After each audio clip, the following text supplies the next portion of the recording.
The crystalline dome of the grand stratagem chamber pulsed with a low, internal thrum, a heartbeat of dread that resonated within the very stones. Above, the galactic tapestry, a breathtaking, kaleidoscopic display of swirling nebulae and distant suns, flickered and shifted, yet no star's light could penetrate the suffocating shadow that had fallen upon the council. Xyler, first advisor to the Kythan Imperium, felt the familiar pressure in his mandibles, a tremor that signaled not hunger, but the gnawing anxiety that had become his constant companion for the past several cycles. Across the vast, circular chamber, filled with the presence of countless council members from across the galaxy, the obsidian surfaces of the observation platforms reflected the worried faces of the assembled dignitaries, each one a stark contrast to the brilliant, vibrant hues of the galactic display. The air, normally perfumed with the invigorating scent of the atmospheric regulators, was thick with the metallic tang of fear. The silence, punctuated only by the rhythmic pulse of the dome, was a weight that threatened to crush him. He glanced at the holographic projection that dominated the center of the chamber, a swirling representation of the newly discovered star system designated Sol.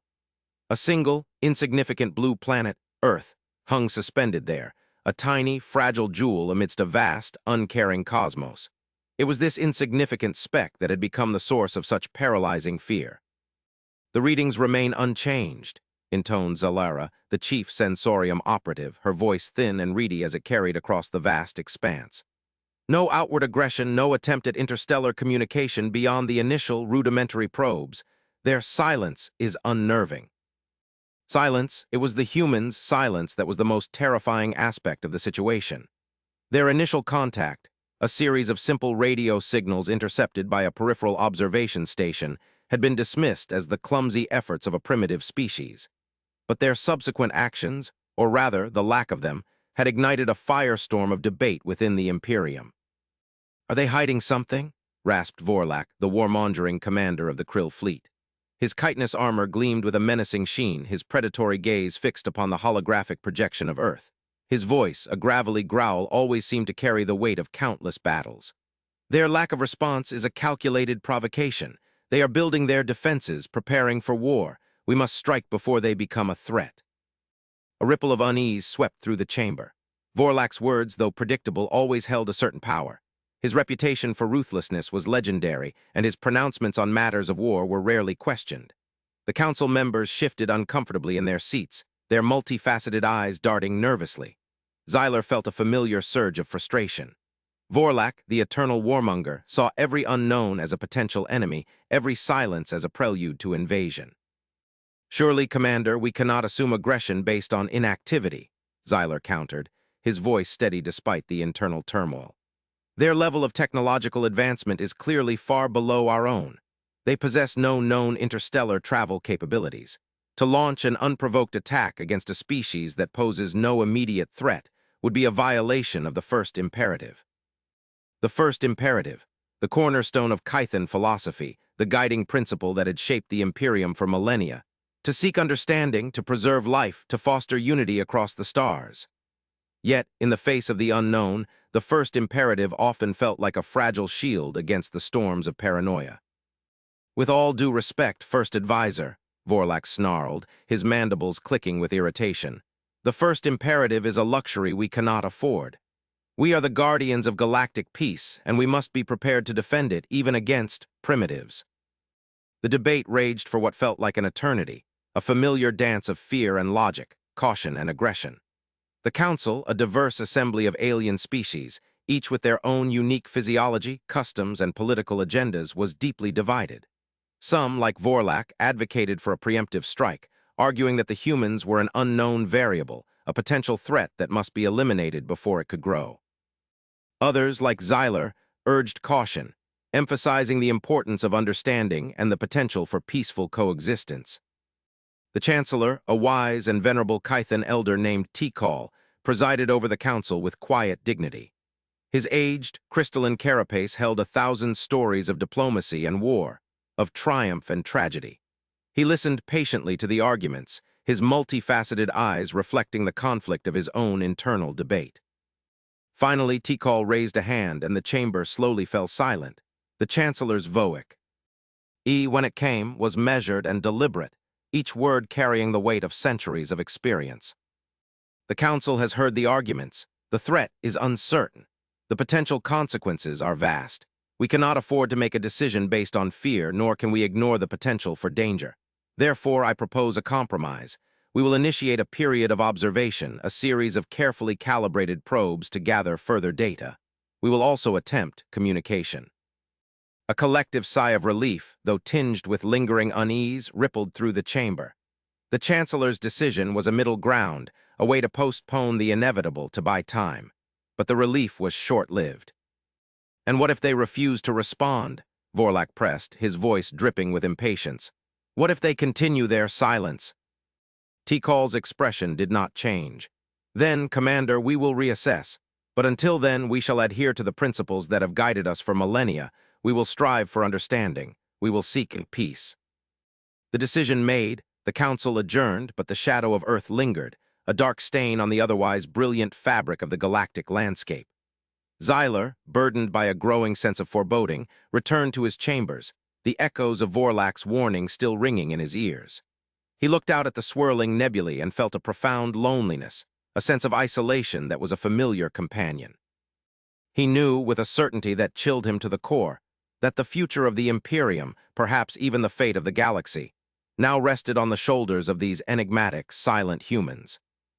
Days turned into weeks, the observation probes silently gathering data, their sensors probing the depths of the Sol system. The information that trickled back to the Imperium was perplexing. The humans, it seemed, were a species of contradictions. Their technology was primitive compared to the Kythan, but their ingenuity was undeniable. Their social structures were chaotic, yet their capacity for cooperation, even in the face of apparent adversity, was remarkable. But most disturbing of all was the sheer unpredictability. Then came the message. It arrived not as a burst of energy or a coded transmission, but as a series of carefully crafted signals, a symphony of electromagnetic waves. The message, when deciphered, was simple yet profound. We are Earth, we seek understanding, we offer friendship. The message was accompanied by a wealth of information, detailed schematics of their technology, cultural artifacts, philosophical treatises, and a comprehensive history of their planet. It was an unprecedented act of transparency, a bold declaration of intent. The Council reconvened, the grand stratagem chamber once again filled with the palpable tension. They offered this freely, Zalara stammered, her reedy voice barely audible above the rising murmur of the assembly. The data is irrefutable, confirmed Cathar, the chief archivist, his voice usually calm and measured now betraying a hint of astonishment. They have provided us with everything. There are no hidden agendas, no veiled threats. They have revealed themselves. Vorlak's face was a mask of simmering rage. A deception, a carefully constructed facade. They are lulling us into a false sense of security before they unleash their weapons. Xyler, however, felt something else, a flicker of hope. He had studied the human data, had immersed himself in their culture, their history, their art. He had seen their capacity for both great destruction and profound compassion. He had seen their flaws, their triumphs, their resilience. He found himself inexplicably drawn to them. Perhaps, Commander, they are simply what they appear to be, Xyler suggested, his voice calm and steady. Perhaps they are seeking connection. Tikal nodded slowly, his multifaceted eyes reflecting a thoughtful light. The evidence suggests that Xyler is correct. Their actions, their words, they are consistent. But, he paused, a shadow of uncertainty crossing his face. We must proceed with caution. We do not know their true intentions. We must send a delegation, a small contingent to meet with them to assess their sincerity. A silence descended, a heavy weight that settled upon the chamber. The thought of direct contact with the humans sent a shiver through many of the council members. And who will be the emissaries? Vorlak sneered, his gaze fixed on Xyler. Who will risk their lives on the word of these primitives? The implication was clear. Xyler, the advocate for peace, the one who had championed the humans, should be the one to face them. Xyler met Vorlak's gaze, his own unwavering. He knew the risk, understood the potential for failure. But he also saw the opportunity, the possibility of a new beginning, a chance to bridge the gap between two vastly different civilizations. I will go, Xyler declared, his voice ringing with quiet resolve. I will lead the delegation. A murmur of surprise, then grudging acceptance, swept through the chamber. Xyler, against his own expectations, found himself preparing for his first interstellar journey into the unknown embrace of humanity. Days later, Xyler, accompanied by a small escort of carefully chosen Kythan diplomats and scientists, found himself aboard a sleek silver vessel that sliced through the inky blackness of space. The vessel, the Custodian, was a marvel of Kythan engineering, a testament to their mastery of interstellar travel. As the vessel neared the Sol system, the holographic display in the command center shifted, revealing the image of Earth. It was a sphere of vibrant blues, greens, and swirling clouds, a stunning vision of life and beauty. The Custodian entered Earth's orbit, and the first images of the human world flooded the ship's sensors. The cities, sprawling metropolises of gleaming metal and glass, were unlike anything Xyler had ever seen. The landscapes, a patchwork of vibrant colors and diverse ecosystems, were a testament to the planet's rich biodiversity. Xyler felt a surge of awe, a sense of wonder that momentarily eclipsed his apprehension. He approached the observation deck and watched with the others as they observed the planet below. Below, they could see the infrastructure and social structures that appeared to have been built by a species that seemed primitive, but were capable of rapid, almost exponential, technological and societal advancement. Then a communication signal, originating from the planet's surface. "Greetings, Kythan delegation," a voice translated by the ship's onboard systems boomed across the bridge. "Welcome to Earth, we await your arrival." The Custodian touched down on a vast, open expanse, a landing field of polished concrete. In a city called Washington, D.C. As the ramp lowered, Xyler felt a rush of both fear and excitement. He was the first from his civilization to ever meet another intelligent species. He took a deep breath, steeling himself, and stepped out onto the surface of Earth. The air was different, heavier than the recycled atmosphere of his ship, yet refreshing. He was met by a delegation of humans, a diverse group of individuals representing various nations and cultures. They were an odd assortment of beings, differing in appearance, size, and social backgrounds. He scanned the group, which appeared to be led by a woman. She was of a smaller stature, with a warm smile, and dressed in what looked to be a simple, yet elegant, ensemble. The others around her held a mix of curious and cautious expressions. "Welcome, First Advisor Xyler," the woman said. Her voice, translated by the universal translator embedded in his helmet, carried a warmth that was both disarming and intriguing. "I am President Evelyn Reed, and on behalf of the people of Earth, we welcome you to our planet." Xyler bowed respectfully. "President Reed, it is an honor to be here. We come in peace." "We believe you," the president responded, her eyes meeting his directly, without any hint of intimidation. "We have studied your culture, your history. We know of the Kythan Imperium and your commitment to unity. We share similar goals, though we may approach them differently." The meeting was a revelation. Over the next several cycles, Xyler and his delegation were immersed in human culture, learning their history, their art, their philosophy, their science. They discovered a species that was, on the surface, quite different from the Kythan, yet possessed a deep-seated respect for life, a passion for knowledge, and a commitment to cooperation. They toured their cities, marveling at their architecture and technology. They explored their art, listening to their music and witnessing their creativity. They studied their sciences, learning about their discoveries in fields far beyond their own understanding. What they found was not a primitive species. Their technology was less advanced, but their ingenuity and ability to innovate was astounding. Their ethics and morals were more complex, but their commitment to these values was unwavering. They learned of the human concepts of liberty, equality, and justice. They learned of their history of conflict, of wars and struggles for dominance. They learned about their philosophies of cooperation and unity. Yet, despite their history, they had emerged as a species that strove for peace. Xyler watched the humans and saw something he had not anticipated. He saw a species that was fundamentally good. Not perfect by any means, but fundamentally good. He saw their capacity for empathy, their willingness to sacrifice for others, their deep love of family and community. He also witnessed their capacity for humor, their ability to laugh at themselves, and their uncanny knack for finding beauty in the most unexpected places. He found himself drawn to their resilience, their ability to bounce back from adversity, and their relentless pursuit of knowledge. He watched them constantly improve themselves, their society, and their technology. The Kython delegation's findings were relayed to the Council, and Xyler's reports were even more revealing. The humans were not a threat. They were a potential ally, a species with the potential to reshape the galaxy for the better. Vorlak, of course, was furious. He argued that the humans were still an unknown quantity, that their motives were suspect. But even his voice was starting to lose its power, drowned out by the growing chorus of support for Xyler's findings. The Council voted. The verdict was unanimous. The humans were not to be feared. They were to be embraced. The custodian remained in orbit around Earth, while Xyler and his delegation became Earth's guests. The humans, in turn, began their first tentative steps toward interstellar cooperation. They shared information, exchanged technology, and opened channels of diplomacy.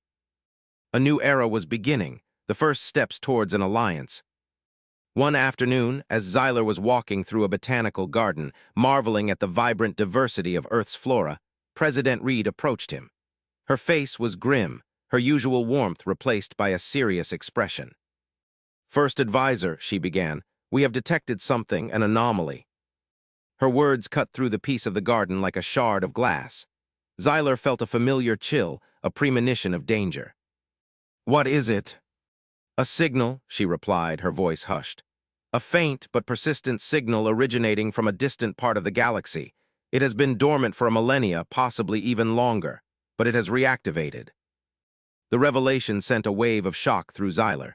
An ancient signal, from where, to what purpose? "Can you decode it?" "We are working on it," Reed confirmed. "It's complex, far more advanced than anything we have encountered before, but our scientists working with the Kython data believe they are making progress." Days turned into weeks as the scientists, working day and night, raced against time to decipher the mysterious message. Finally, a breakthrough. "We have it," one of the scientists announced, her voice trembling with excitement. "We've cracked the code, the signal, it's a warning." The message, translated into a language that both the Kython and the humans could understand, was a dire warning, a chilling prophecy of impending doom. "Beware the shadow, it comes from the void, it consumes all." The words were simple, yet the implications were devastating. An ancient, cosmic threat was looming. A force of unimaginable power was on its way. The message was far more complex than that, but this message was what shook the Earth to its core. The humans, the Kython, both civilizations, were now bound together, united by a common fear. The Council reconvened, the grand stratagem chamber once again filled with tension. Vorlak, his face now pale with fear, sat silently, the color drained from his face. His usual bravado was gone, replaced by a haunting silence. "The message is real," Xyler said, his voice echoing in the chamber. "The threat is real." President Reed, standing beside him, nodded solemnly. "We have analyzed the data. The signal is not of any known technology. It is different." "Different how?" Xylera asked, her voice trembling. "It is cosmic," Reed replied. "It speaks of forces beyond our comprehension. It speaks of a force of destruction that could consume entire galaxies." Silence descended upon the chamber, heavier than before. The weight of the unknown, the fear of the coming doom, pressed down on them all. Then from the shadows, a new voice spoke. Tikal, his eyes filled with a new kind of depth, a deeper kind of wisdom.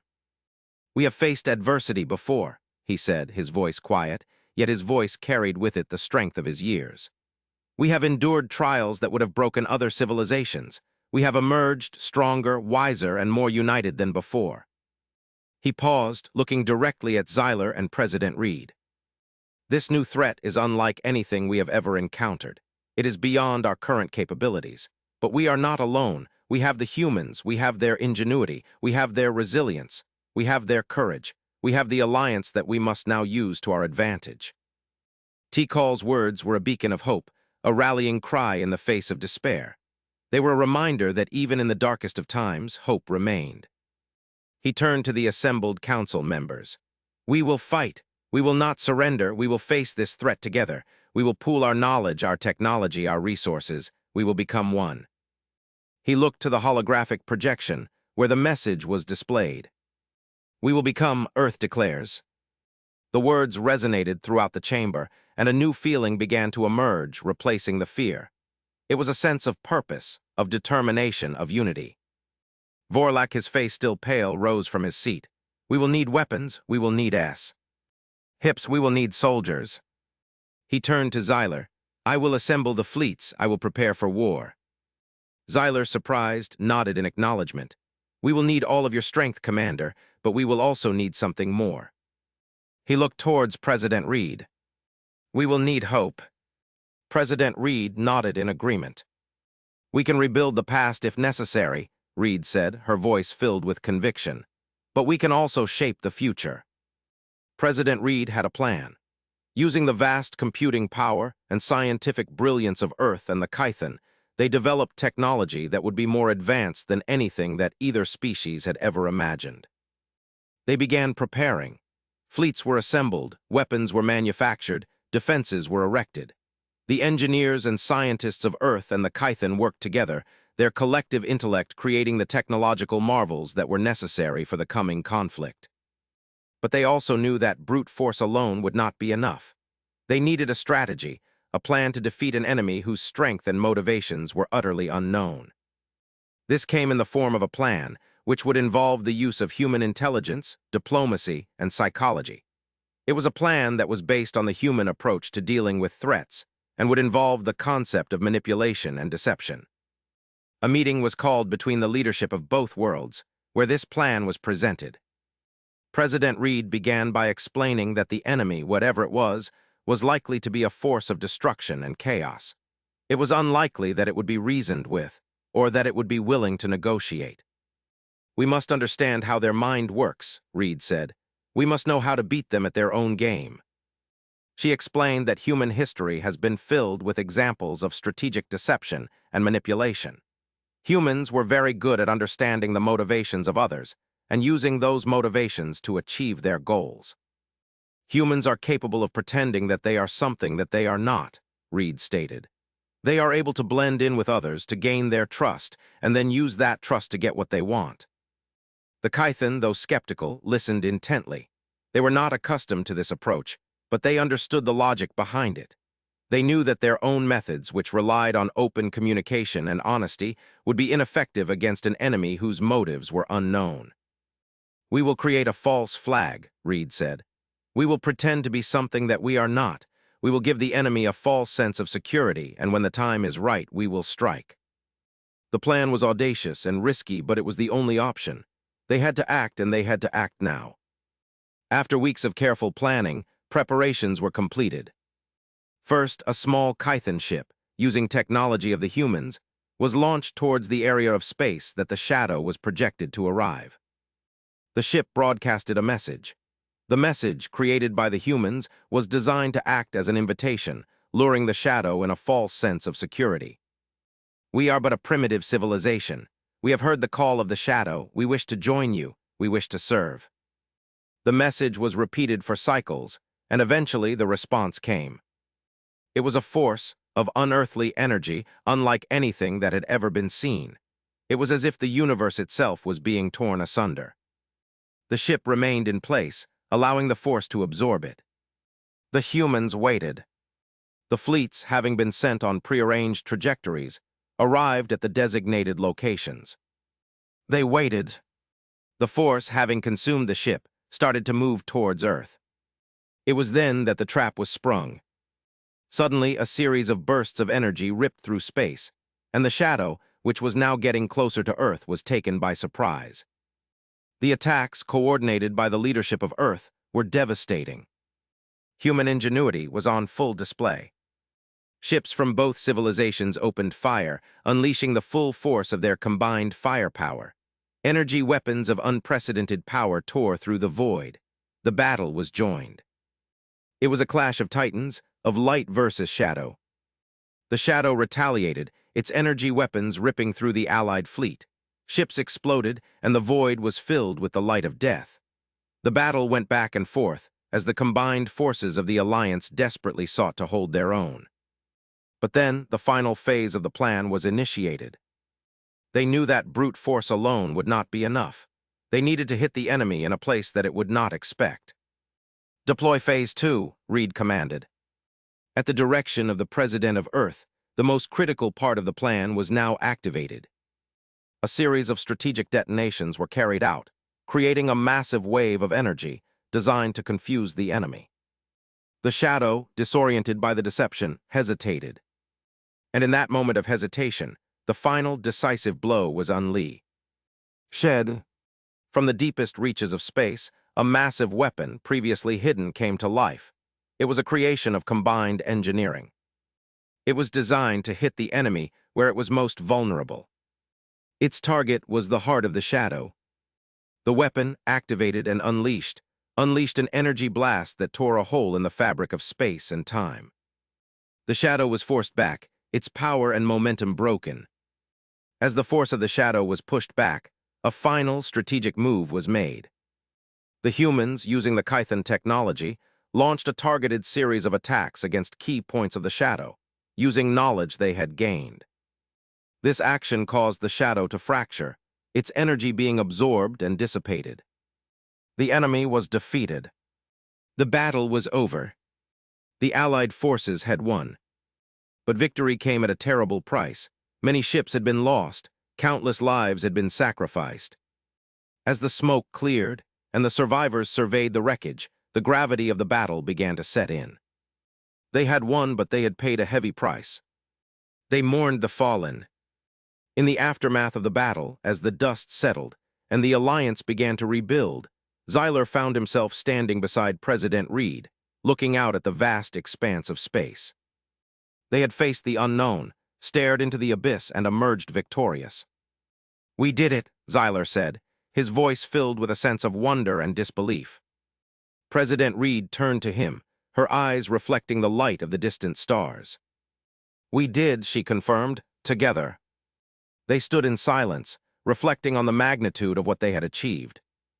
The alliance, forged in the crucible of war, had proven to be stronger than either of them could have imagined. They had combined their strengths, their knowledge, and their resolve to face a challenge that had threatened to consume everything. "We are Earth," Reed stated, her voice carrying a sense of pride. The alliance went on to become one of the most powerful forces in the galaxy. They continued to work together, sharing their knowledge, technology, and their cultures. They built a new era of cooperation and understanding. They explored new worlds, discovered new civilizations, and faced new challenges. They became a symbol of hope for all sentient beings. In the years that followed, Xyler became a prominent figure in the Alliance, a respected diplomat and a champion of unity. He worked closely with President Reed, and the two formed a close bond, their friendship a testament to the power of understanding and cooperation. Together, they led the Alliance into a new era of prosperity and peace. But the story did not end there. As the Alliance continued to grow, they began to explore the furthest reaches of the galaxy. They discovered a new frontier. It came in the form of an abandoned megastructure. It was a massive construction of an alien civilization that was long gone. When they entered the structure, they discovered that it contained a message. The message, recorded in an ancient code, spoke of a new threat. It spoke of a new enemy, more powerful than any they had faced before. It spoke of a new challenge, a test for the Alliance. "We are not alone," the message stated. "The darkness has not been banished, it has merely been delayed." The megastructure, abandoned for millennia, was a warning, a prophecy of a new cosmic threat. As Xyler and President Reed stood before the holographic projection, the message filled the chamber with an eerie silence. Xyler felt a familiar feeling, a sense of dread. The fight was not over, the true fight had only just begun. "The universe is vast," President Reed said, her voice filled with a mixture of hope and determination. "And the unknown is always lurking." They knew that they had to face the new challenge, and that they had to be prepared for the fight of their lives. "We will face it together," Xyler replied. The Alliance together prepared for the next battle. The future was uncertain and the stakes were higher than ever. But they were no longer just the Kython. They were no longer just humans. They were an alliance, and together they would face whatever the future held. They were, Earth declares. They had faced the shadow and prevailed, but now they knew that the universe was filled with mysteries and dangers, and they would need to face them. And now they stood again, at the precipice of a new, unknown world. The Alliance braced itself for the trials to come. their hearts filled with both fear and hope. As they peered into the depths of space, they knew that their journey was far from over. The war had brought them together, but would they be able to maintain this unity? The Alliance took a step forward toward the new challenges, the new frontiers. As they took the first steps of this new journey, they looked to the future as well as the past. They looked back on their history, the wars and the triumphs. They had faced so many difficulties, and yet they were still here. They took a breath. Earth declares,